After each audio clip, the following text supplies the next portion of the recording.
awesome crowd today and tonight. So welcome to Mobile Monday for July. My name is Zach Jacobs. This is Ben Bigford and Alex Young. Together we run Mobile Monday along with Dean Ford, who's joined us last month. Dean. And Caroline Bosher up here, Caroline, who also joined us this month. So this is the team. How many of you have been to Mobile Monday before? Okay, so a good 50-50 by the look of it. So welcome to all the new members. So very quickly, a note about Mobile Monday, if you don't know about us. Mobile Monday started about 15 years ago now. There's about 120 Mobile Mondays around the world. We in Australia have been around since 2006 or so. We're in Sydney, Melbourne, Adelaide, Perth, and Brisbane. We're a not-for-profit. We get together once a month on a Monday. We talk about mobile events and technology to do with mobile. Then just watch your microphone underneath the speaker, because that's just feedback hell.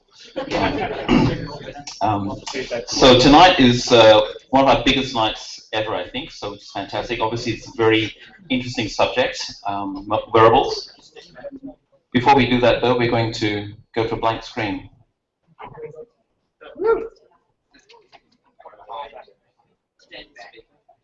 It doesn't help the screen, though. So.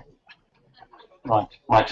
So if you're tweeting your Mobile Monday, we would love you to like us on our Facebook page, because that's where you get most information about what's happening. We don't do too many mail-outs, we don't do too much in our social media, but Facebook is our main mode of communication. So find us on Facebook and like us, and you'll see what's coming up. You'll see all the information that's coming up for the next event. We would like to thank our ongoing sponsors, which for this year has been SMS Global, State of Victoria, Bionic, and Millipede, who've helped provide services in kind and for the event. And for tonight, our very special sponsors are the 2013 Australian Mobile Awards and Referon. Just a quick, so these guys have helped us pay for the drinks tonight and for the food. So we would like to thank them very much. We've got a representative from at least one of them here tonight. Firstly, a quick plug for Referon. If you haven't used Referon before, Referon is a new Australian application. It's kind of like LinkedIn in a way, but only for your closed network for referrals. So if you want to refer businesses or services to your trusted network, you can use Referon. You'll actually earn points, and you'll do well out of it. So just worthwhile downloading. It's a free app, and I think it's a good initiative. And then we've also got the 2013 Mobile Awards. Do we have Mark in the room? Mark Bergen, would you like to stand up? Mark is the organizer of the awards, and you can see the banner here on the right as well. And the competition is in October. The voting closes in September, at the end of September. Finalists announced in 12th August. But by the look of it, you've got entries due this month, right? In 2 weeks. So you've got 2 weeks. If you are a developer or of a site or an app, you have 2 weeks to get your entries in. And good luck if you are. Over to you, Ben. Oh, before you do that, I'm going to quickly run through some information about wearables. I did a little bit of research, not too much on this one, but because there's a lot to talk about in wearables. But just currently, we have these are a combination of different analysts. There's Gartner, there's Juniper, and there's IBS. But currently, in 2011, there were about 14 million devices out there. We believe at the moment there's probably about 30 million devices, doubled up. But by the forecast for next year, there'll be 100 million devices, and that will triple in 2008, 300 million devices. And wearables, as you'll see, it's not just about Google Glass; it's about a whole bunch of other devices as well. So, and there's a value been pegged there about $12 billion in 5 years. I think that's probably undercooking it personally, but I'll look at it, but we'll see. We do have a video to run through. Do you want to talk to this one? I'll run it back. This is the MYO one.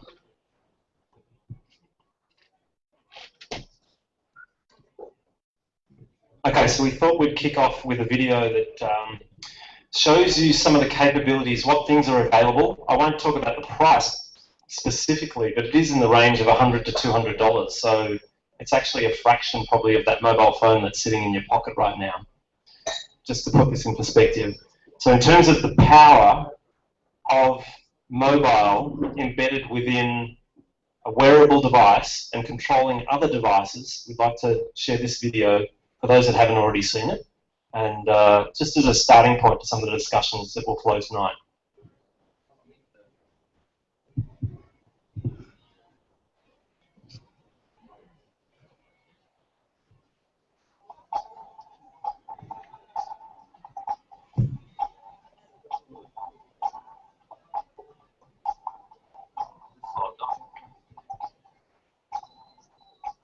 Okay, so this is actually in the lead up to Wimbledon. It's not the video that was about to be played, but that's okay.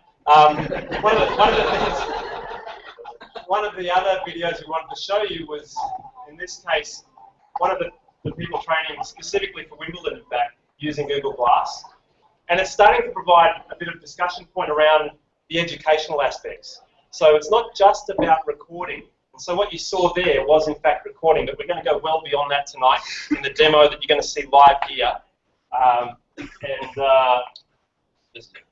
But as far as topical, it is very topical and very hot, to the point where we're actually recording this tonight as well. Thanks. Thank you. Don't have to project. And we're recording for a number of reasons. There's a lot of interest in the quality of the content here tonight, and in fact you're going to hear from leaders in the field. This is really pushing the boundaries. Between us on the team of Momo, we've been looking at some of the applications and the use cases tonight, and something that's been pulled together in a week by this expert team of developers and this organisation. And again, I'm refraining from just mentioning them now because I want to build up to it. It really is pretty spectacular. What you saw in the video was recording during a tennis training session and being able to feel and experience, and for that particular player to relive that play.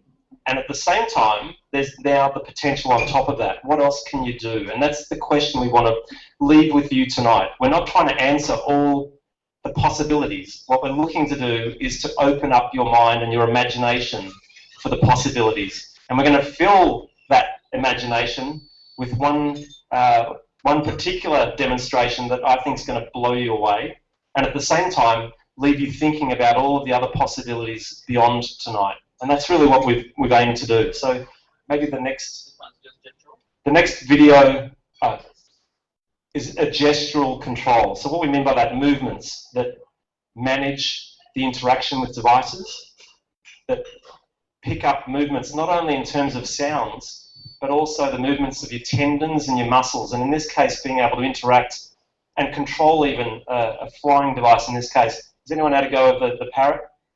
Yeah, they're good fun, they're very addictive.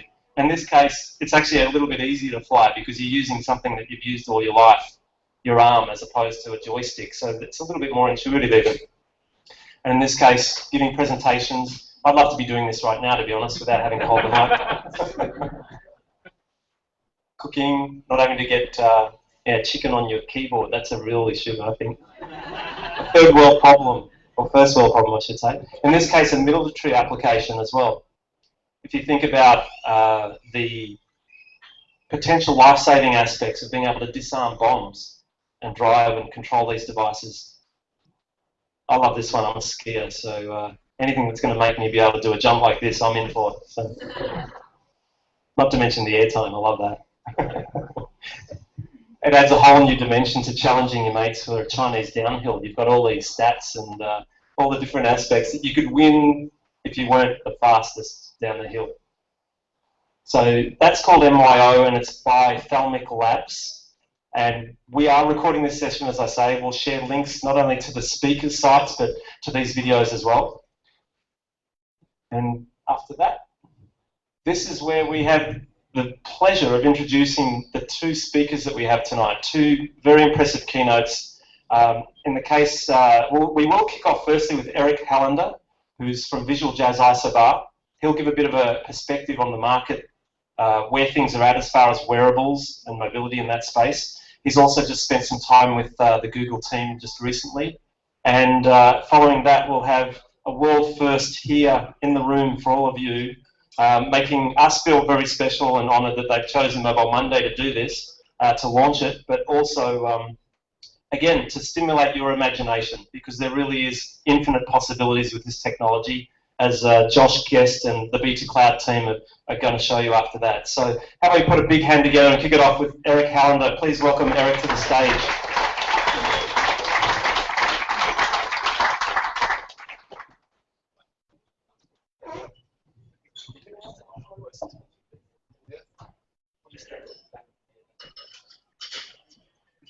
Don't really want to trick all these things.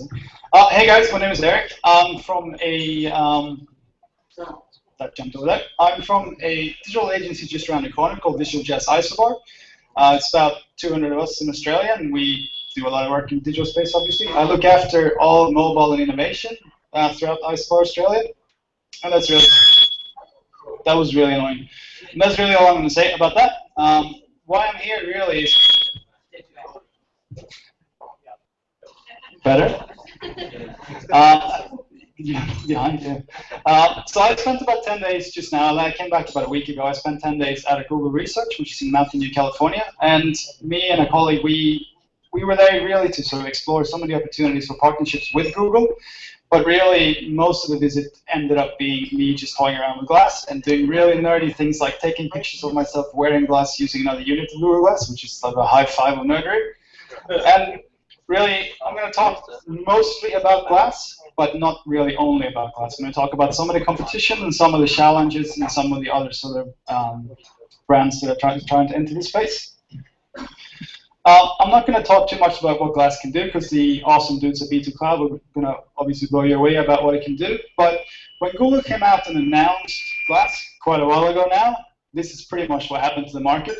Everyone just went batshit crazy, right? Like, oh my god, it's crazy. And you know, that's cool. Like, it's really good for Google to get a reaction like that, and it's obviously generated an enormous, so annoying, enormous amount of PR. This way? No, I want to stand here behind it. It's way cool. But the thing, this is obviously not glass. This is an iPhone 5. But one thing I wanted to mention when you talk about glass is a lot of people that haven't seen glass before, they look at it and go, this is an incredible piece of sophistication. It's a really polished piece of hardware. But really, it's not.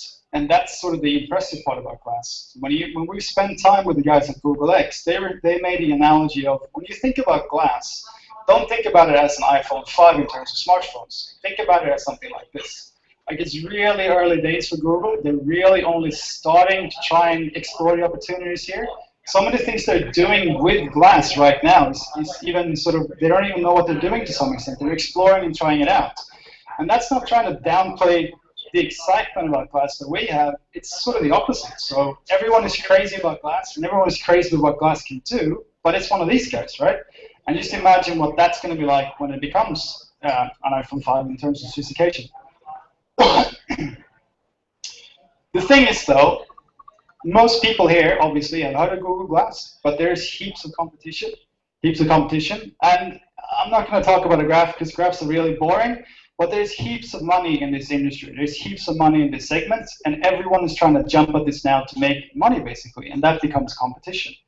Some of the things I'm going to talk about here are things that started before Google started exploring glass, and some of them are after.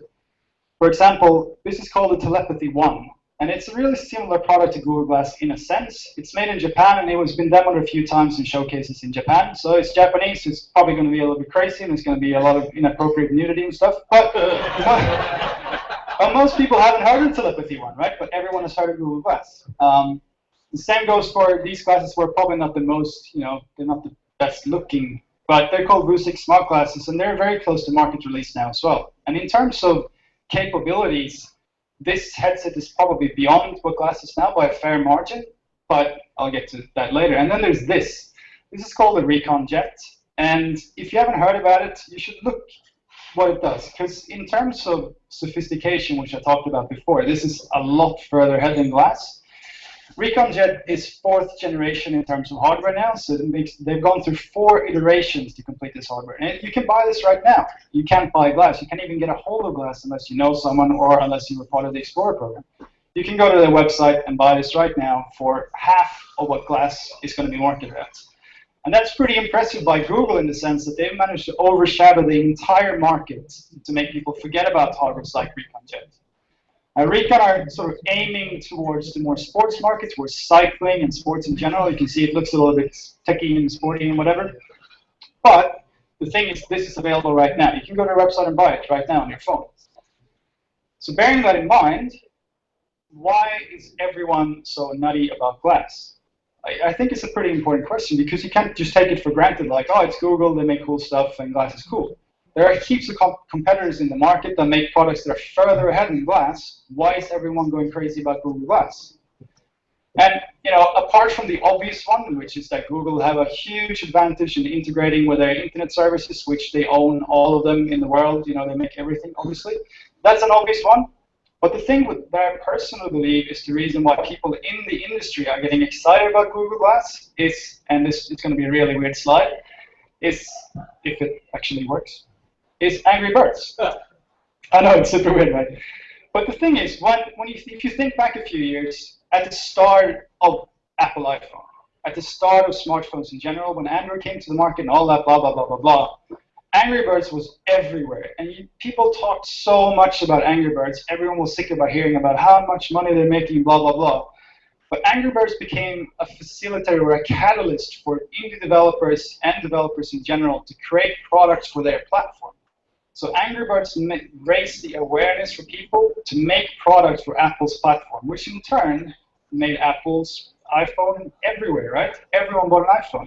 And everyone flocked to create apps for the App Store because there was so much money to be made. People that jumped on this in the start, they made so much money. And right now the market is so much more saturated, and it's hard. So where I'm going with this really is that Google have done this before. They did it after Apple. They created the Google Play Store. They've created a market before. They know what it's like. And Glass is really only another application on Google Play. Right now, they're going to release Glass, and by itself, it's probably not going to be, that incredibly impressive. But a smartphone isn't either. A smartphone becomes impressive because of all the apps that people create for the platform, and that's what they're doing with Glass. So, in a year or 2 years or whatever, this is going to be a platform where people can create apps, make a shitload of money because the market isn't saturated, and everyone's going to flock to this platform, and not to ReconJet, and not to Vuzix, and not to Telepathy One, because they've done it before. And as a side note, every single other wearable unit is running Android as well, which means that Google have an obvious advantage there. But it's not quite as easy either. There is a lot of challenges in this whole category. And really, I love this slide, by the way, it's awesome. Really, it's the social stigma of wearable devices. Like, even today, people are hesitant at getting one of those Bluetooth headsets because they feel like a wanker. Like, it's like years after it was released, and people are still hesitant to do it. And imagine what that's going to be with Glass. Like, people walking around, there's even a website called glassholes.com where people are just named and shamed for wearing Glass. And this is a problem, right? Like, it's really funny to look at it. I at least get a kick out of this guy doing this gym exercise with Bluetooth headset. But it is a challenge. It's a challenge for anyone in this segment, because they have to try and find a way to make their product appealing not only to tech heads, but also to normal people that just don't want to feel like an idiot walking around with a Bluetooth earpiece or Google Glass. Now, there are products in the market right now where they have sort of tried to tackle this problem. This is called the Euphoria, and it's not exactly Google Glass or ReconJet. It doesn't have the same capabilities. It can record HD video. It's got some Bluetooth functionality, but look at it. It looks way cooler. Like, I would rather wear that than Glass any day, and I like Glass. I use it quite a bit. But the point I'm trying to make is that with all these type of technology, there is a really important thing that you have to try and normalize it from a society point of view. And any brand that's trying to tackle this segment right now is going to be faced with this challenge. Glass is super cool. I fucking love it. But I still feel, and I'm a massive nerd, right? I still feel a bit self-conscious going out on the street wearing Glass. I really do. So this is going to be a problem that Google will have to basically solve, and I'm sure they will, but it will take a while. And this is a problem that every manufacturer in the same category will face. So if you're looking at doing something like this, if you're working in the industry, please pay attention to this, because even though it might sound really petty, like, oh, why do people care about their appearances? They really do. That was one of the biggest reasons why Bluetooth earpieces took so long to be a thing, because people didn't want to use them. And most people by now have seen the Pebble, which is a smartwatch running Android. And it's beautiful, right? Like, at least I think it's beautiful. It's a really nice piece that I wouldn't hesitate for 1 second to put on my wrist. Like, not even 1 second. And even though the first iteration of the Pebble, is not the best, but they'll get there, and it looks really good. And to me, it's really good evidence that they figured out that, all right, we need to sort of think about what we're doing in the space, otherwise it's not gonna, it's not gonna work. And if you look at what Apple are doing right now, they're gonna release iWatch for sure. It's probably not gonna be called iWatch. At least I hope and I pray that it's not called iWatch, because that would be the worst. But regardless of what you think of Apple, right, like their policies in the App Store and all this, they do make very nice looking products. And when they release, or if they release, but more like when they release a smartwatch, you can pretty much barrack on the fact that it's going to look amazing. And people are going to want it just because it looks amazing. And that's a really important distinction to make. This slide really has no context to everything else I talked about, but there are so many products right now that are entering the market. This is called the Oculus Rift. For those that were fortunate enough to get their shipment of this today, it's an virtual reality headset, and I know the virtual reality is really kind of like 1994, but it's really cool. It's awesome. You put it on and it feels amazing. You feel like you're actually in the world, and there's going to be so many cool applications for this. And with all these type of products that are entering the market, it's I get overwhelmed sometimes, and I'm in the industry. I do this every day, but the only real sort of way to cope with it is to test them out, to try them out. Is there any opportunities? Is there any possibilities? Can we create cool products for it? And for a lot of people in here, can we make money off it? And to me, with Oculus, with Pebble, with Glass, Recon Jet, all those type products, you're not going to really figure it out until you put one on. Like, I know these guys today are going to give you an awesome demo, and maybe, are you going to show it with people yet? So you're going to be able to put it on and see what it feels like? It'll be on the screen. Okay, so you won't get to put them on, whatever. But that's really the only reason, that's the only way you can make an educated decision if you think it's good. You can have people like me or the smart guys from BT Cloud go up and say it's amazing, but until you put one of these on, you won't really know. And I strongly recommend that if you know some clever tech dudes or whatever that do this stuff, hang out with them, try it on, try it for yourself, and make an educated decision. And that was my 10 minutes. Thanks, guys.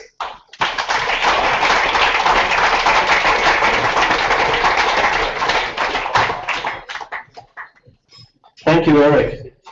Eric from Visual Jazz Isobar. When it comes to strategy and cutting edge, certainly Visual Jazz Isobar in Melbourne is definitely a go-to organisation, and the time that Eric invests in staying at the forefront as well is certainly very valuable, and we definitely thank you for your time and very much appreciate it. Thank you, Eric. Now we're doing some advertising for the projector here. In fact, I'm buying some time for Zach. So next up, we've got a rock musician and a pretty cool guitar. I don't know if you know, but Steve Vai is coming to Melbourne very soon. I think we might have to organise some tickets and go and jam it out. But what we're just about to set up is more than a presentation.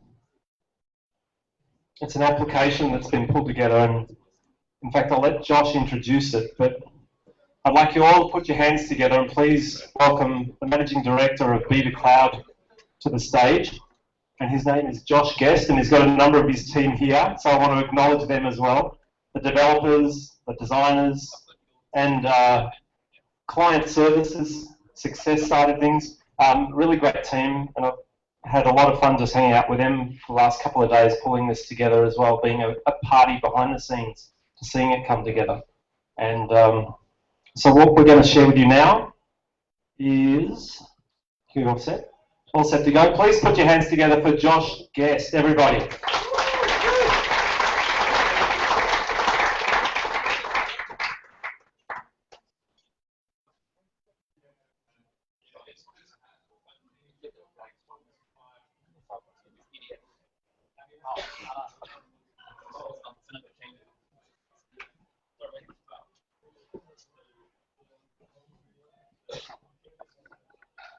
This is quite a crowd. I presented here a couple months back, and on the top 5 things that make an amazing mobile app, and it's amazing that wearable technology has brought such a big crowd. Just bear with me for 1 second as we get this these slides going. Yeah, it's on in.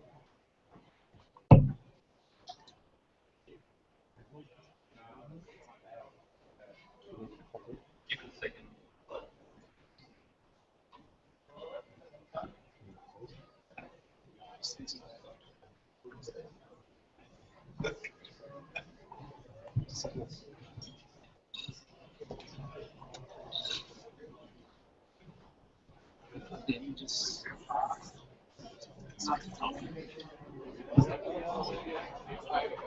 It's coming. Coming.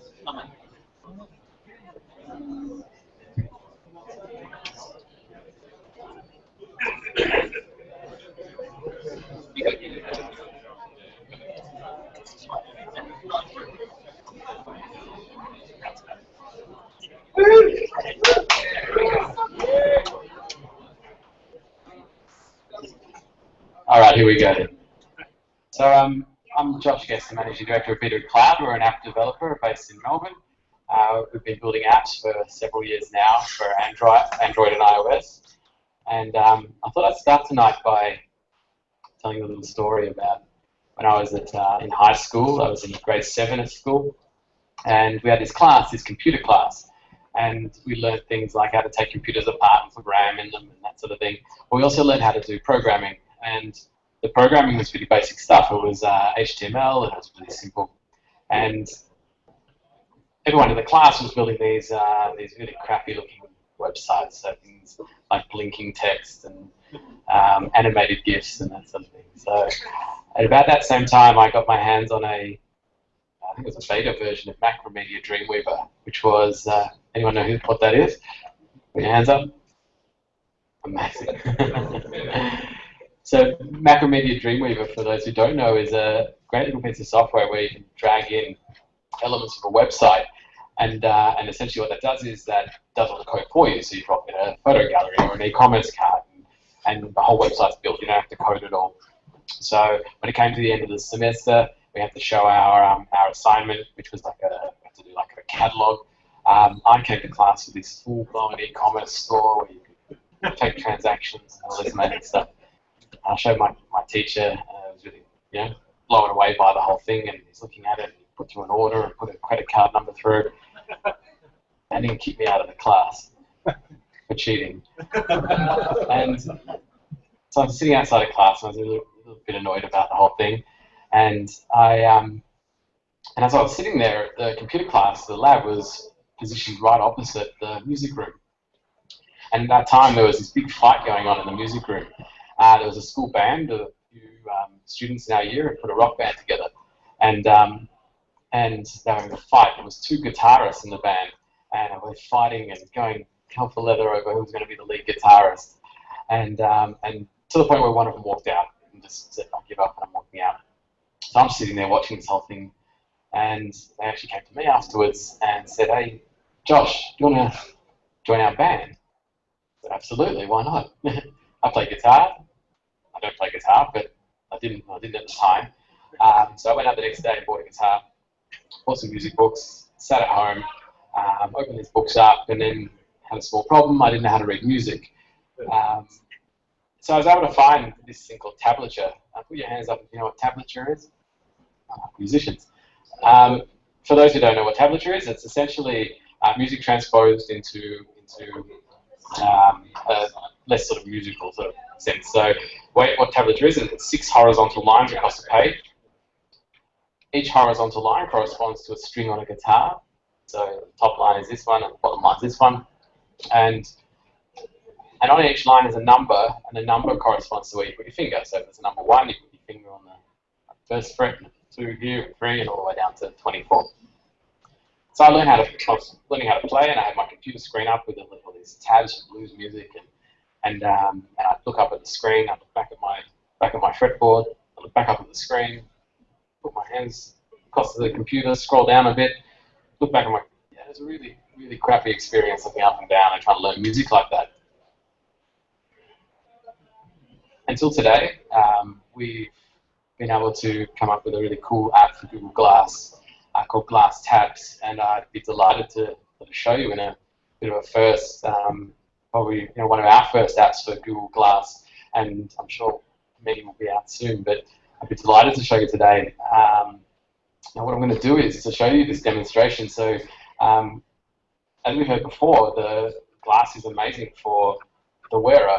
The experience is immersive and incredible, but for everyone else in the audience, it's not much good. So what we've been able to do is connect Google Glass to the laptop, to the projector, so you'll be able to see what I'm seeing while I'm showing you this demonstration. The only downside is that the frame rate, as it comes through glass, through the wires and everything to here, is a little bit jumpy, but I assure you on my vision, it's as smooth as butter. So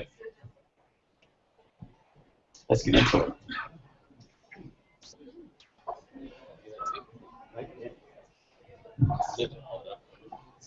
I'm going to face it towards you now. Oops. Hang on, let me catch you as well. Okay.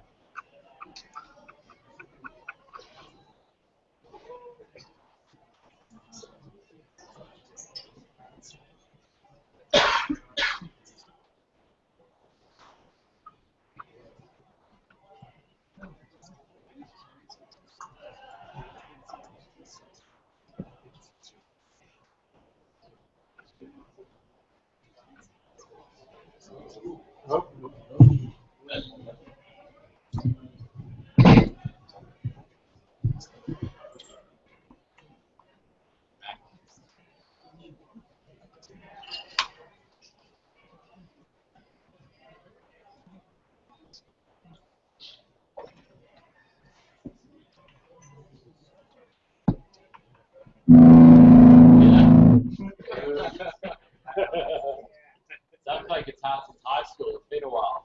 It's a crazy idea to do this today. But for me to get started, actually, I need participation for everyone. So I actually need some clapping. I need a rhythm. I'm going to be doing this. I need you to clap in that time. Go on.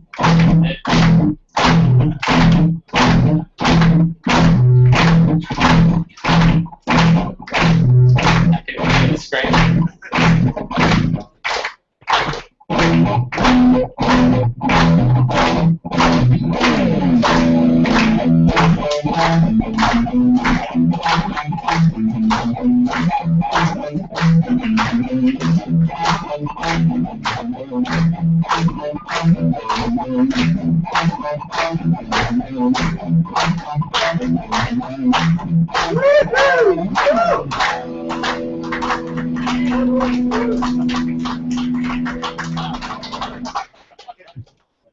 Everyone put your hands in the air for me. I'm going to take a picture.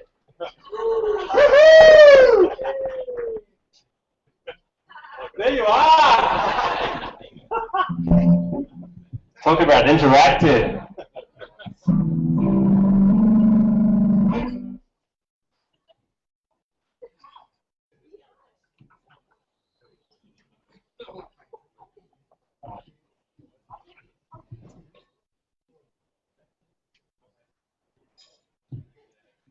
Well done, everyone. You kept a very good rhythm. So that's a pretty simple example, and that's our first alpha version of our app. But you can imagine what the next steps of it could be. A symphony orchestra where these books with music are redundant, and you could have essentially all the music on front of people's eyes, and it's such a natural thing to have when you're playing guitar, is to be looking at the notes, not looking at paper. So embedded in this, you could have audio recognition, you can hear what note you're up to, and then automatically keep scrolling the notes and do amazing stuff. So it's a really cool experience. So a few years back, I was listening to a talk by Steve Jobs from 1980. He talks about the Macintosh and what the computer, the personal computer, will do to humanity, and why it's amazing. It is amazing because, it's, and I guess the premise from what Steve was saying is that, it amplifies the human ability. And we've been able to see in the last 20 years what computers have done for us and how amazing they've been at advancing us. And so if we look at the the next phase of that, it was smartphones, and smartphones have absolutely changed the way that we communicate and the way we consume content. So if you look at the next step, it's wearable technology, and that whole enhancing humanity is kind of the premise of where we started. And this is a photo. I'm sure Will and Luke won't be happy with this photo, but it's one taken when we first started the company Bidoo Cloud 4 years ago, and essentially we started on the premise that that apps on phones will power the success and power the connections that humans have with each other. And in that time, we've had such amazing experiences in building apps. We've built things from helping people reduce their chances of getting Alzheimer's disease to every weekend helping sports people get to venues and making sure they get there on time, to even today we're building apps for smartphones which help cure cancer. It sounds crazy, I know, but that's the power of these devices. So it's an amazing time that we're in, and it's amazing to be in this industry. And I guess something that makes so much sense for a smartphone or a mobile device or a tablet is augmented reality. When you've got a device which has a camera connected to the internet with a compass or GPS, it makes so much sense to load up the camera, load the image in front of you, and then augment data over the top of that image. And you've got this example here where I'm assuming this on the visor here, it's in front of the car, and it will tell you maybe of alerts or things coming up, or you're about to have a collision or something like that. It's a really cool technology, but its application and the fact that technology is in front of your face like this doesn't quite work. This person's going to have a car accident.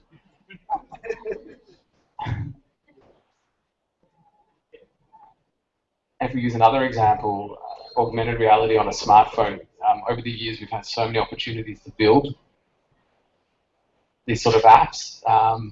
We've always had a bit of a problem with it, and the problem we have is that it's really amazing experience for the user. So if you're holding up your phone and you're seeing all this information in front of you, it's really great that you can augment, right, great cafe down the road, or here's a landmark, or Wikipedia reference, but it's great for the user. It's really bad for the person on the other side of the camera or on the other side of the phone. So I love this photo. Like, I'm sure if that guy turned around right now and you're filming him, he thinks you're filming, you're actually doing AR, it doesn't quite work. So, and if you've ever tried it, if you've ever used augmented reality on a tram or something, it's awkward for everyone else because I think you're filming them, whereas your experience is great. So there's a bit of the technology sort of hit a bit of a barrier when it comes to how far it can go in terms of apps and smartphones, and especially when it comes to AR.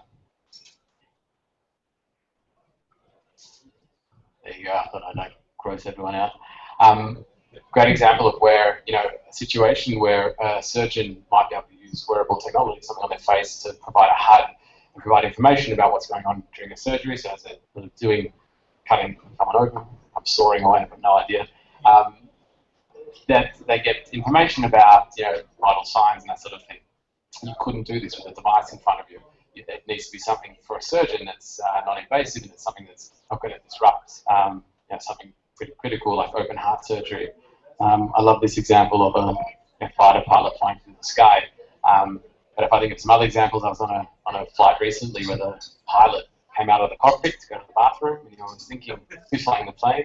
It'd be great if you had reassurance that the pilot's in the galley, he's looking at what's happening in front of the aircraft and all this information. So I talked about one of the problems with where mobile sort of got to now, and that's that technology doesn't work so well when you're augmenting information.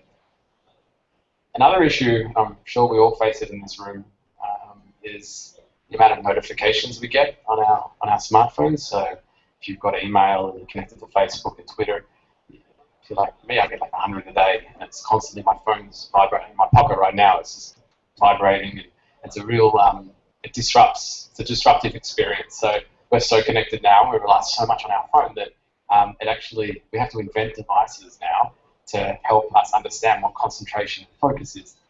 And so this here is a device behind. It's a headband you put on your head. It looks just as silly as Google Glass.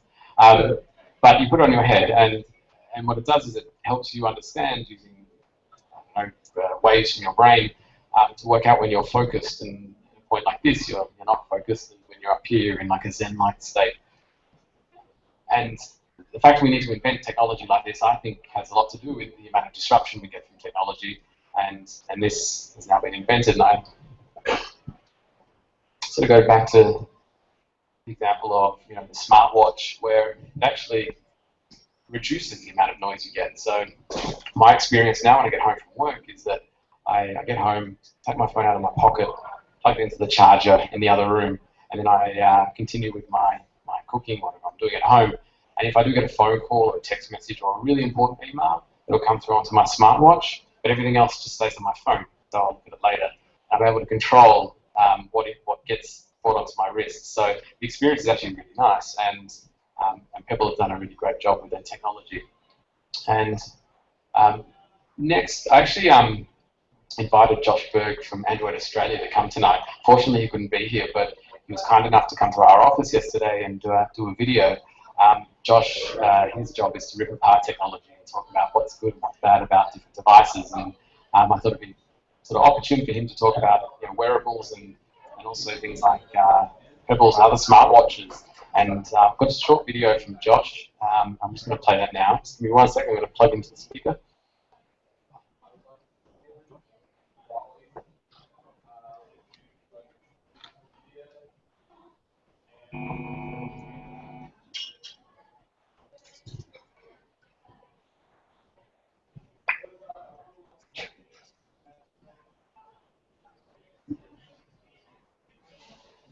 Josh, what sort of wearables are there? Yeah, so at the moment, most of the wearables at the moment are either on your head or on your wrist. So got things like Google Glass over here, which is basically augmented reality in front of your face. And then we've got other wearable technology like watches or fitness trackers, which just go on your wrist and are able to interact with them that way. Smartwatches fit into the world of wearables. Yeah, well, smartwatches are really great because they basically build on a market and a product which already exists in a regular watch, which just tells the time. But smartwatches basically take that a step further and allow you to take the notifications from your phone, which a lot of us nowadays get swamped with notifications, and being able to just easily digest that in a form on your watch. And so all you need to do is, get a buzz on your wrist, see if it's important, flip over, read it, and you don't need to take your phone out of your pocket all the time and get stuff into that little display. So it kind of fixes the issue of the distraction of multitude of notifications. In terms of usability, which smartwatch is the easiest to use? Yeah, well, out of the Pebble and the Sony, it's quite interesting. There are two quite different watches with a very similar focus. The Pebble on one hand basically uses buttons for it. There's no touchscreen, whereas the Sony has a touchscreen. One of the biggest things with wearable technology is that you do want it to get out of the way. One of the things it's there for, as I said, is to minimize distraction. And with these smartwatches, you don't want to be fiddling on them. You don't want to be looking at your wrist trying to figure out what's going on. And something that the Pebble really does well there is just make it really simple. Things pop up when they need to pop up. It's a very context-based when you get notifications in that sense. Whereas the Sony, it's a bit more of a struggle to use. And that may be to do with the touchscreen. Maybe touchscreen the screen this size is too small.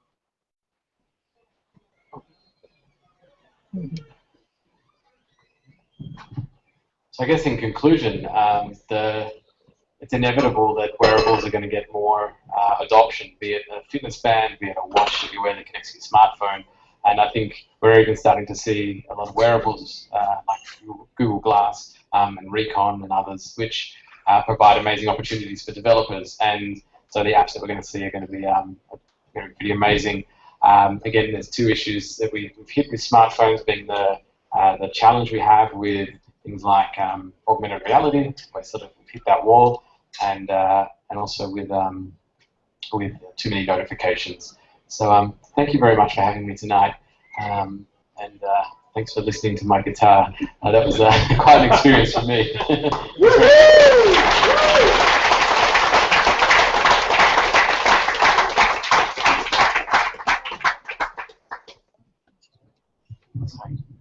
Okay, so to take this to another level, if we can, I'm not going to play guitar. What we will do, though, is we'll probably give you a chance just to... Now? Yeah. Okay, we'll jump straight into the panel discussion. So what we're going to do is just reposition the guitar here, get a couple of chairs out the front of this screen. We're going to blank out the projector there. Bear with us for a minute.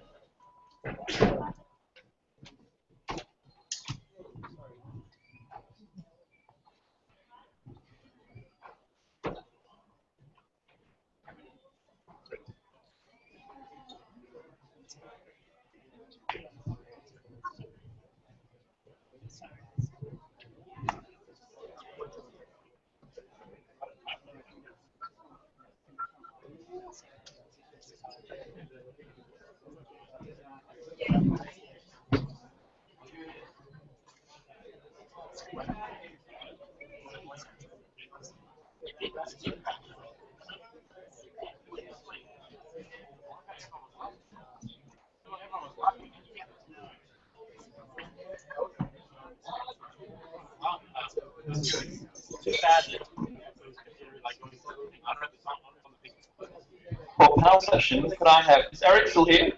Eric, you still here? Eric has had to go to the airport apparently, so I'm going to ask Scott O'Brien to come up to panel session. And Josh, we'll need you back up here again, mate.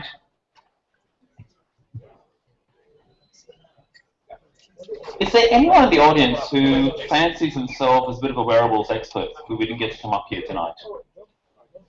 Anyone here who thinks, you know what, I could answer, I'm into this technology, who wants to be in the panel, we can offer some other insights, or maybe is working on a project that has to do with wearables, or just knows the space really well. Okay, looks like no one. All right, so we'll get. So Scott O'Brien on the right-hand side here is has presented with Momo before. Scott O'Brien is from Explore Engage and has come down from Sydney just for tonight. Scott's company, Explore Engage, is one of Australia's, probably one of the world's most foremost augmented reality companies, and they themselves have built a headset. Maybe Scott, if you could take a minute or two to talk about what you guys are doing and where you're going with it. Yeah, well, since mid-2010, we've been making see-through augmented reality eyewear. So slightly different to Google Glass, we're working with the line of sight rather than up and away to the right. And there's different use cases for both legitimate. And I guess we've been excited to work with enhancing your vision of the world with overlaid digital information, whether 2D or 3D static or dynamic modeling, 3D modeling. And it's really exciting at the moment, the work that Google is doing with getting people warm to wearing technology on the face. And obviously it helps our game, which is similarly aligned. However, I guess we're looking at another generation.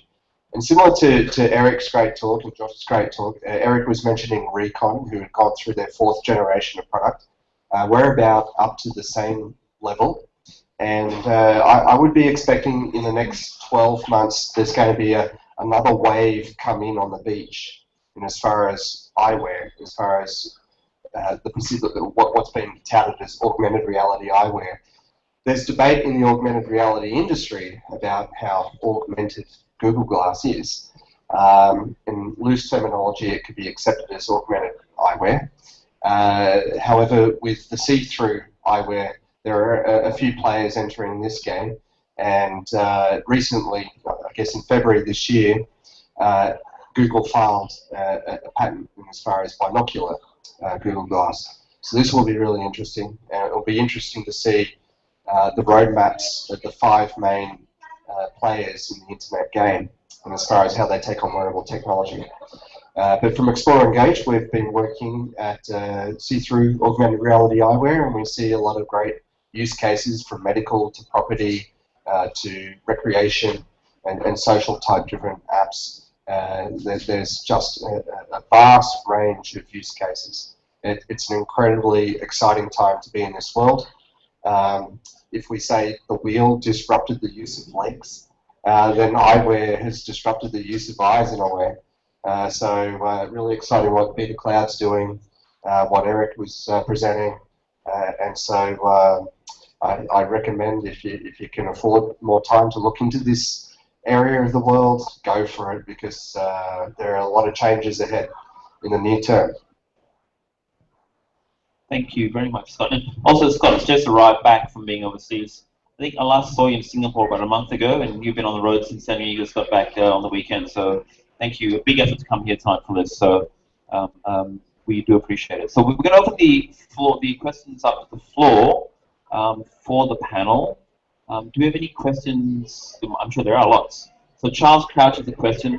Alex, would you like to run the microphone across, and we'll work with this one here somehow?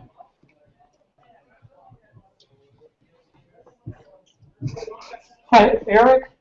You commented earlier tonight about one of the challenges for this is, I guess to put it kindly, looking dorky when you're wearing it. But it would seem another challenge is going to be establishing the social conventions for using this. For example, you're at the gym, you're in the locker room changing, and somebody comes in wearing Google Glass. What do you do? Try this one.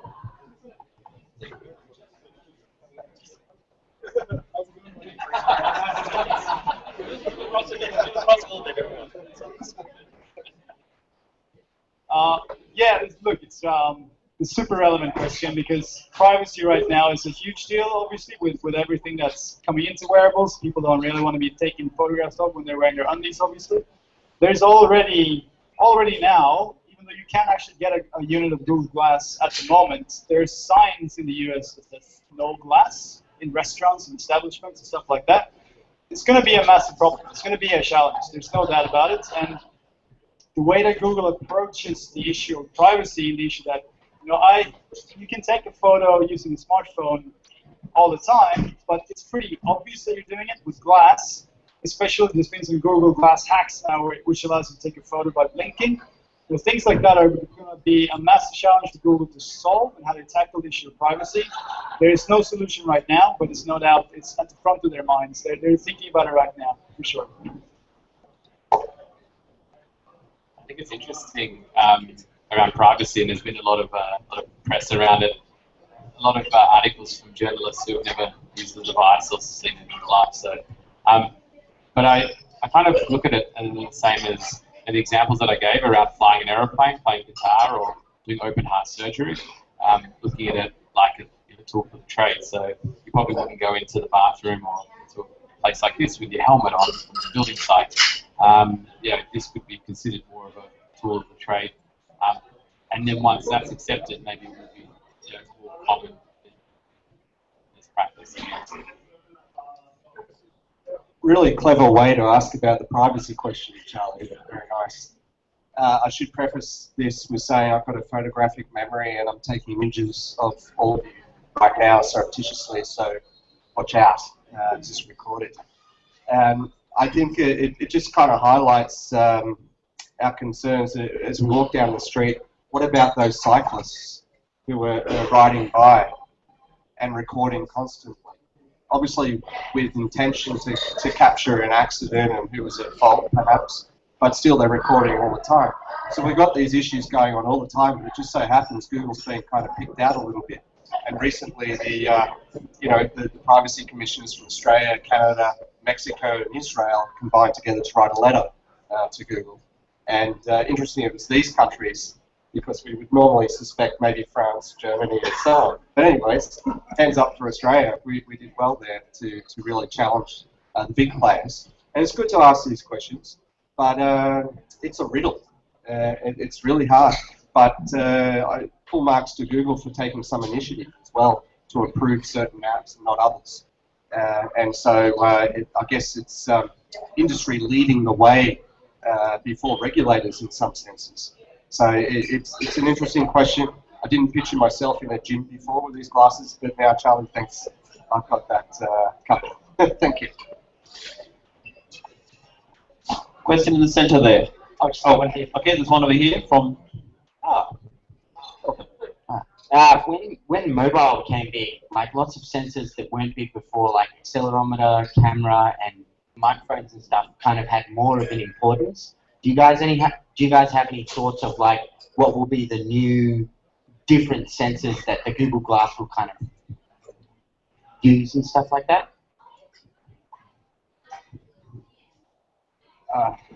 It's limitless.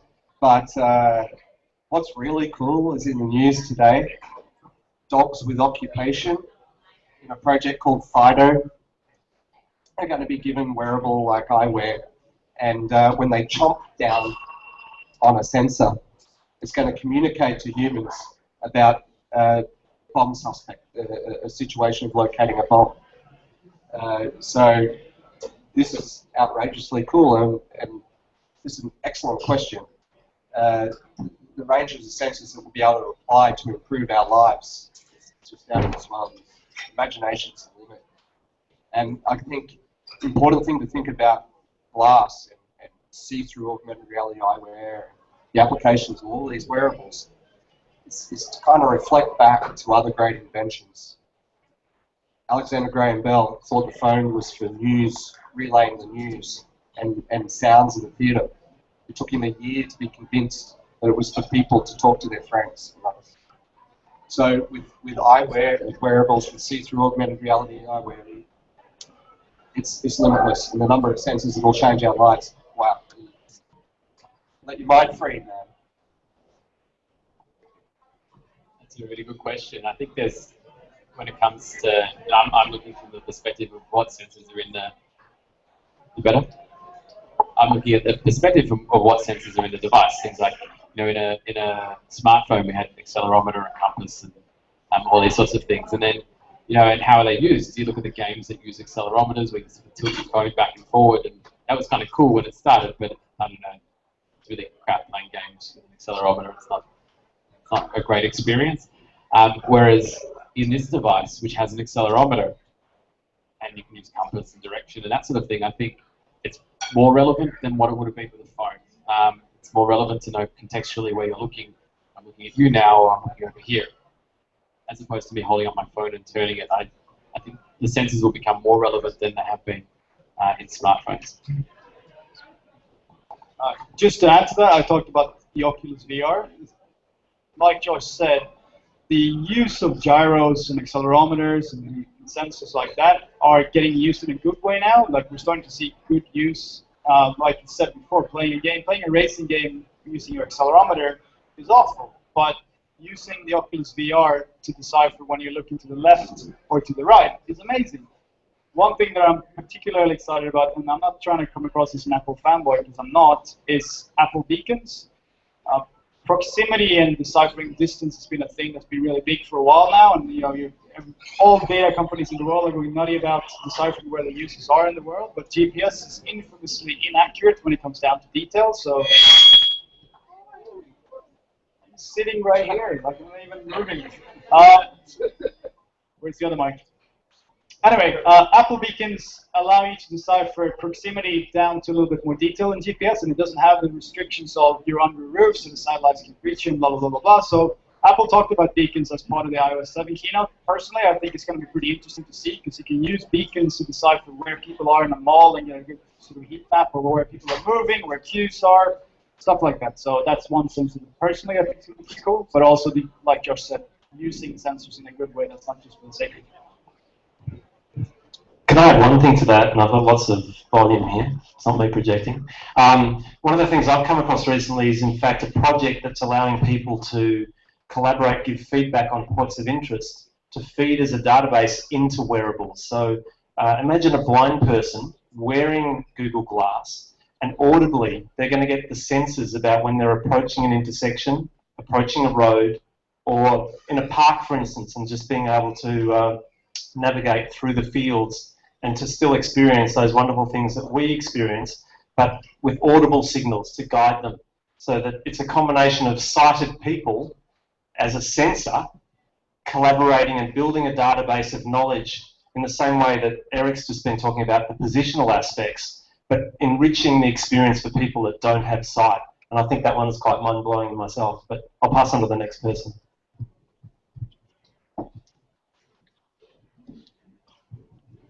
Hello. So this is just a question back to the privacy I don't want to keep on going back onto privacy, but it's really in relation to things like DRM or digital rights management. Do you see, so Google is no stranger to privacy issues, particularly with things like Street View and the heuristics that we now see applied to the Street View images, where it basically, you know, effectively masks out sensitive information like license plates, legal spaces, and so on. Do you see this emerging into other forms of protection over intellectual property, for example, DRM enabled pictures or billboards, artwork, for example, where the device would automatically blur out or not record based on maybe some sort of indicator like a three-dimensional barcode or what have you? So do you have any particular opinions on that sort of technology? DRM is really tricky, right? Like, because you can't really protect your content online. That's just one of those things. You can try, but it doesn't really work against people that know how it works. Don't think that Glass or any other wearable technology is really going to be angled towards blocking out things they shouldn't be allowed to see. And similarly, I don't think it's going to be an issue of, hey, people can record the video in the cinemas easier now. They do already, so it's not really a thing. When Glass was announced, there were a bunch of ad people in the UK, I think, that they launched this massive petition against Glass because they were scared that Google were going to superimpose ads on other ads, to sort of take over the ads, which is just ridiculous. They're not going to do that. And I don't think that Glass will really assist us in the issue of DRM. That's going to have to be solved in a proper way because it's not at the moment. Please, yeah, just to add to that, I think it's a problem that needs to be solved on mobile, on a phone first, and maybe it will flow onto something like a wearable camera. Right now, like people have been taking photos with a camera, streaming to the internet there. There's nothing stopping that being shared to the world, to your Facebook, to your Twitter. So I think maybe once if that needs to be solved, it'll be solved on mobile, and then probably flow through. Except it's probably fair in terms of timing when there's a lot of discussion around Glass.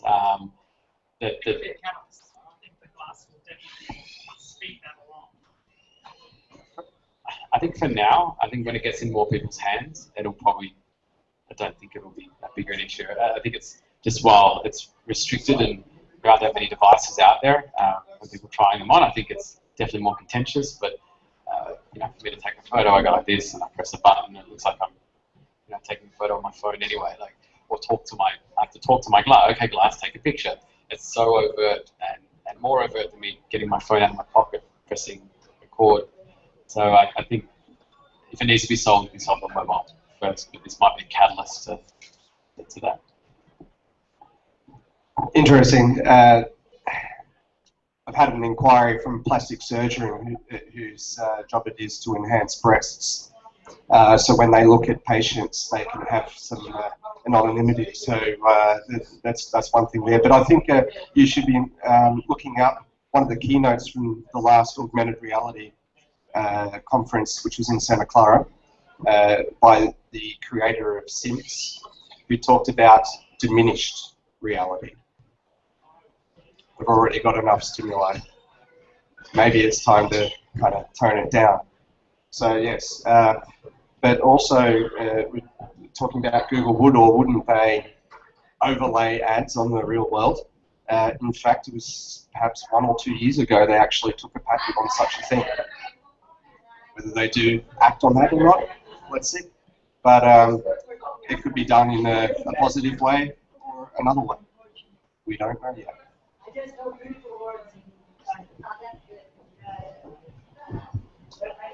Hey, how's it going? So, great, thanks. Hi. So I was just saying earlier about how the mobile. People have said things like, I've got my mobile, my keys, and my wallet, and 2 of those things are going to go away. Well, 2 of those things will go away, and then a couple of other things are going to be added. So it's taken us this long to aggregate so much functionality onto one device, and now Google Glass, wearables, watches. I think it's awesome, but is it going to potentially, is traction going to suffer because of the number of different things that we're going to then have to, manage all the time, charge, all this kind of stuff. You know, if you've got glass, watch, phone as well. I mean, I guess glass to a large extent replaces the need for a phone, but I can see the need for like a lightweight glass alternative. It's just say a Bluetooth headset that just gives you some heads-up information. So we end up kind of back in the same problem, don't we? With lots of different devices to manage. I think Josh wants to answer this one. Yeah, that's a really good question. And the strategy for if you're an organization like Google and you've got Google Wallet, or if you're a company now with an app, the strategy needs to be really thinking about these devices, glass or be a smartwatch and everything else that comes out, as they're complementary to the smartphone device. You need to, if you provide content on the mobile through an app, you need to think about how you provide that content to a watch, which is a lot more, you know, a lot of people had a lot of trouble going from like traditional desktop web to mobile web, and how are we going to fit our content into such a small screen? It's about to get a lot harder. The amount of content you can display on glass at any one time is maybe a couple of lines, and then you can sort of enhance that with audio, which I can hear through the back here. It's really about how do you get the content that you've already got on mobile and present it in a slightly different way, in a complementary way. You would not consume the amount of information you consume on you wouldn't go through your Twitter feed on glass. It'd give you a headache looking up like this, you know, for more than a minute. It hurts your eyes, it's a strain. Looking at your watch like this for more than a minute looks ridiculous. And I think there's certain flashes of information like notifications which will lend themselves really well, but in terms of like payments, tapping on and paying for things with Google Wallet, I think that still sits with the phone, not with the watch or glass. So do you think it would, do you think it would have the critical mass required to actually get out just being a small bunch of nerds totally thinking something's awesome to the point where it does gain like a massive build like a smartphone has? I reckon look at what Nike did, right, with FuelBand. Yeah. That became pretty synonymous with Nike and what they're trying to do in terms of fitness, and it positioned Nike as a technology company more than just a fitness and sort of brand and fashion company. And I think personally, with this whole like, oh, we're gonna have all these new devices and we have to charge them and it's gonna be really annoying. It's not really though. Like we got used really quickly to having a smartphone and a mobile phone for people that are a little bit older, and charging them every night, and it's not really a burden. And the fact that Google are, you know, creating an initiative that you can have a digital wallet in your pocket through your phone, and then Apple subsequently going, is, you know, it's just an evolution of that. And all these devices like Glass and Fitbit and Nike FuelBand and all these things still rely on the core hub of your smartphone. They can't exist without them, at least not for now. And I don't think it's really that much of an issue personally, because we get used to things really quickly that have real utility in our lives. Like I used FuelBand for quite a bit for a while, and I didn't even one time think, wow, it's really annoying that I have to charge this every night. I don't personally think it's that much of an issue. I don't think we need to centralize everything to have one thing in our pocket, because I used to have way more things in my pocket before than I do now. So. I think it's a problem for the moment. But as we become more clever with the user interface and so on, and coping with all the various form factors from all the different devices, we're going to work out ways to interact with this different data. But more or less also what you're saying, if you've got all these apps drawing upon the power of the eyewear or the watch or whatever, it's just going to be insane, and it's going to be over before half an hour or an hour of using this device. And there are mixed reports, obviously, on, you know, more or less like a beta or even almost an alpha product, how long this glass is lasting for a few hours, from when initially, you know, it's been suggested to be 12 to 24 hours battery life, depending on your use. And so it points more and more towards probably number one on our list of our first world problems, and that is battery life. And this will be solved, but obviously not tomorrow. It's going to take a little bit of time. On battery, I think if you use it properly and the way it's intended, so it's just for a notification, it lasts for a long time. I can go days. If you use it, so I think if you're using your glass or using a smartwatch or using your wearable, you're probably using it incorrectly. It should just sit there, and then maybe. So when I was talking before, I had like a CNN alert pop up, but since then I haven't had anything else appear. So it just came up, provided me with some information, and then disappeared. So kind of, if I was using it, if I was sitting here and going through the interface and the menus, I'm going to shut the battery in. You know, I think Josh Berg from Android Australia, he chewed up the battery in 24 minutes using this, but he wasn't really using it. He was sort of playing around with it. Yeah, just being silly. But when you use it properly, you're actually not using it. It's just providing information to you as you need it. Hi. I've just got a question around distraction. It's pretty obvious, like you're talking about alerts popping up. Is that from a user perspective and from a danger perspective? So when you're using it, because I haven't seen it or used it, how distracting is it having that alert popping up? Is it equivalent to like I'm driving a car and trying to talk on a mobile at the same time? Is it that level of distraction? Even driving here tonight at 4 sets of lights, I saw people like this in their car, steering wheel here and just looking down, and they've got their mobile phone between their legs, and they're typing text messages, surfing, whatever they're doing on their phone, which is incredibly distracting, and it's disturbing how much that happens at the moment. And police can't stop it because you're not on your phone. Traditionally, you're just looking down, so if you're pulled over, it's very hard to police. I think that's incredibly distracting. Is it against the law to drive with this? Should I tell this next story? Yeah. Tell the story. Come on. Let's hear it. Handheld mobile device only. I'm not going to incriminate myself. Okay, cool.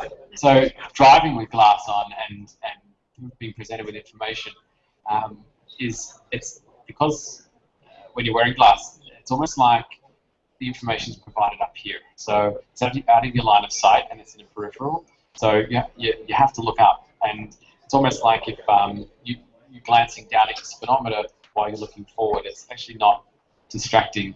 The light can be bright sometimes, so there's a light sensor in here which will determine how bright the display is. But it's a clear display, so I'm actually I'm looking at you right now, but I can see straight through it. And when I turn it on and enable it, I can still see straight through it and see it. So it's not distracting, but it's definitely, it could be. Like, I think if you had it on all the time, it could be, or you were always looking up, it could be distracting. Just to add to that as well, we do a lot of work with GM Holden, and cars are obviously getting a lot more clever, smarter, whatever is my English spelling, in the sense that the center console has a lot more capabilities now than it used to. So there's apps now, it's really loud. There are apps in the car now that you can explore, and some of them you can use while you're driving. And there's all these international driving distraction laws that are being formed right now, and Australia has them as well. That's so some cars project the speedometer up into your windshield, and they also project information about your surroundings there. And there are all these rules and regulations about how much you can put up there and when it becomes a distraction, yada, yada, yada. The thing about glass that I think is going to be a little bit interesting is that with all these things, like Josh said, I play with my phone every now and then when I'm at a red light, and it's really bad, but I do it because I'm an idiot. But I choose to do that, right? That's an action that I'm doing. Whereas with glass, you can't really do that. Obviously, you can turn it off while you're driving. Most people won't. So there's a little bit of involuntary distraction there, which I think will have to be solved somehow. I wouldn't be too surprised if a lot of countries go, you can't drive with glass. I wouldn't be too surprised, because it's, to most people, it'll be an involuntary distraction, which is not really, like Josh said, you can see through it. Like, even when you have a full image on the thing, you still got some transparency, you can see right through it. But there's an element of, oh, what's going on there? And I wouldn't be surprised if you couldn't use them while driving, so you might have to solve. One of the huge drivers in the predictions of the growth of the augmented reality industry is augmentation of the windscreens. So we're going to have this information as we drive. It's going to be more and more common. There's close to 1 million shipments already, like this year. So, you know, BMW has led the way in some senses, but there are other car companies that are coming up with augmented windscreens, and not just for the front screen, for the side screen, for entertainment purposes and so on. So, yeah, it's going to be more and more a question mark and a challenge for the legislators. Guys, do you think the current generation of Josh, this is really for you because you've had most experience with it. The current generation of hardware of Google Glass, do you think it'll ship with that? And if so, why aren't they shipping now? What is the delay? I don't know why they're not shipping. Sorry. Just on the first point, is it the unit that will ship? I was at when I was at Google I/O this year. They had an event for the group of people who have Glass Explorers, and in that session they had all the engineers from the Google X team, and their devices looked a little bit different to everyone else's. So theirs actually looked like glasses. They looked a little bit less sort of futuristic, and so that is an indication that there's newer devices on the way, and this won't be the shipped one. It's more for developers to build apps. Will it be like that potentially a lot more CPU, faster hardware, or don't know? Like, just to add to that, like I spent probably 5 straight days at Google X. This is a team that develops Glass. Not all of the dudes working there have a unit of Glass as a personal device. The whole Explorer thing that they shipped out was really only to get ideas what they should do for the real version. So what Josh is wearing now is not really what's going to come out to the market. It's just not. It's just a beta or alpha, whatever you want to call it. One of the big issues, one of the big reasons why they didn't give out more is that they have yet to find an efficient way of producing Glass. So it still costs them quite a bit. The whole Explorer program cost them twice as much as they thought it would. Obviously, in the next version of Glass, they're going to try and come up to parity with Recon Jet, which is a much more finished device in terms of hardware capabilities. But for now, it's limited because it costs them a lot to make it, and also it's not a priority for Google. Like, you might think that Google do everything all the time, but they don't really have a full-time team of engineers working on Glass. It's considered a bit of a side project. And it will obviously be a real project when it kicks off, but for right now, it's a trial. It's something that they're trying out. So it's not going to be available for general public this year. I don't think it's going to be available for general public next year either. Maybe at the end of next year when they've locked down the specs and when they lock down the hardware and all that stuff, but it's going to take a little. Because they want to obviously ship out a finished product.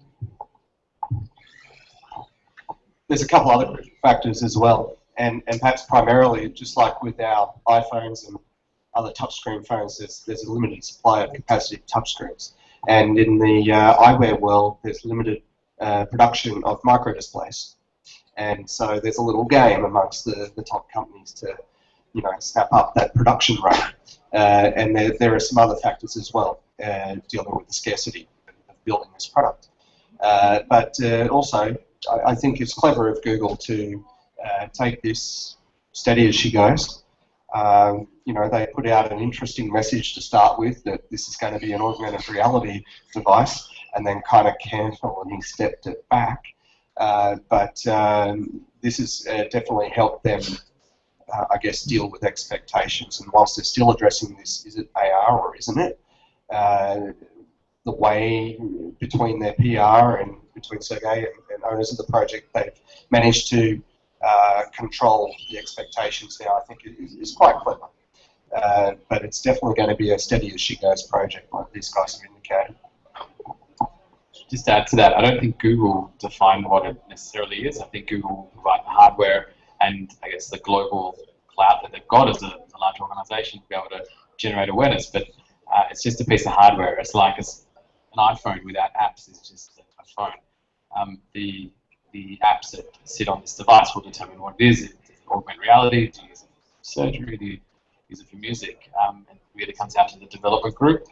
There's one now, and there's a whole bunch of developers out there who are starting work on Glass, and I think that will determine what its purpose is and how it will get to market. We got one more. One more question, please. This is like a composite of several themes that talked about today. My question is, how important is the visual aspect of the wearable technology? Like what you were saying, Josh, before you had a flash of CNN news item or something up there. Was it imperative that it was visual? Couldn't it have been just an audible piece? Yeah, so in the same way, when the surgeon looks, operates on open heart surgery, is it important for them to actually see that heart rate there, or can they just hear it? How important is the visuals? My question. Spot on. So the two human senses it uses is your vision and your hearing. So when that appeared, that the CNN headline or whatever it is, I can then look up and see just a few words to capture my attention. I can dismiss it or it will just disappear. If I tap it, I get an option and it will say read aloud. I tap it again and I'll start hearing what that particular article is. It'll be a short excerpt. It'll be read to me. At that point, I can then share it if I want to share it, or I can just go and read it later when I get on my phone or go back to my computer. So 100%, it shouldn't all be about the visual. It's using audio as well. So what I was saying is it important to have the visual that also uses Google now? Is it important to have the visual at all, Alex asking?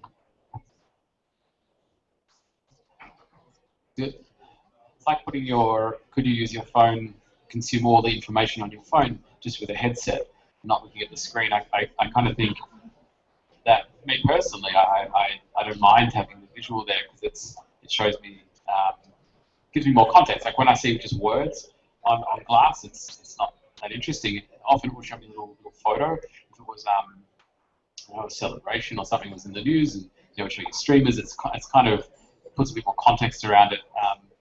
If it was just audio, I probably personally want to see it indicated visually first. Personal preference though.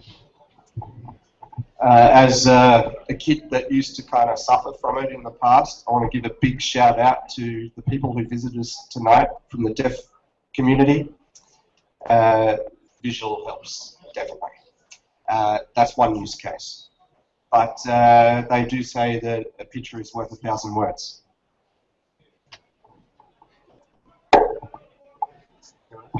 Okay. Everyone, I think we'll wrap it there. Again, it's been very focused. There's been a lot of amazing content covered tonight and also some fabulous questions for you in the audience. So with that, I'd like to start from left to right. Firstly, if you could all put your hands together and thank Scott O'Brien from Explore Engage, one of the world leaders in the area of augmented reality, doing projects also for big filming houses, big publishing houses. Next up, please thank Josh Guest from B2Cloud. He and his team put together that demo, built the app, and now tonight shown you what's quite amazing, being able to play music and without having to take your eyes away to see the sheet music. Quite innovative in itself, and we've recorded it, thankfully, to share with the rest of the world. There's a lot of interest in what B2Cloud are doing. And then lastly, but certainly not leastly, Eric Callender from Visual Jazz Isobar, who always has some very interesting insights to share. We really appreciate coming again on all of this and sharing the collective experience of mobile wearables, and specifically Google Glass with a bit of an augmented reality perspective too. It's nice to have a bit of a debate there. So thank you all again. We're about to just wrap it up. We've got a couple more slides. So we'll please clap our presenters and panel discussionists as they take off the stage, and we'll reconstruct it. Also, very quick mention that this time last month we didn't know what this month's topic is going to be. So someone suggested it. I think it was Josh, in fact, suggested it. And here we are, 1 month later with this really nice information event. So for the next upcoming momos, if anyone in the audience wants to know about an event or wants us to run an event on a topic, please let us know, and we'll be happy to look into it for you guys. Are we going to run this up? Multitasking. Yeah. Ben, you need the height here. Yeah, mine's not on. Thanks. So with that, feel free to. We don't have to leave here. We can stay here, all night if you like, and just mix and mingle. We wanted to thank the team, which is Dean and Caroline and Alex over here. Come up here, guys. Don't be shy. You guys put a lot of work into this as well, so we're all volunteers. Alex Young, Caroline Boscher, and here we have Dean Ford. So this is the Mobile Monday team. We do this out of passion because we love seeing this audience come in each month, and to also present with you things that we find interesting, things that we learn from as well. So again, we've got fabulous talent here in Australia, and we really appreciate your input, your feedback on social media, and more importantly, attending and providing that context of your own expertise and experience in the mobile industry. So please put your hands together. Thank you to all of you as well. Thank you for coming along. Thanks for making it. And we'll make this video available online. It's been recorded live, broadcast live, but we'll clean that up and we'll share a link via our Mobile Monday Twitter address, MomoMelb, as well as the Mobile Monday Australia and Mobile Monday Melbourne sites. So thank you again. Look forward to seeing you again next month. Cheers.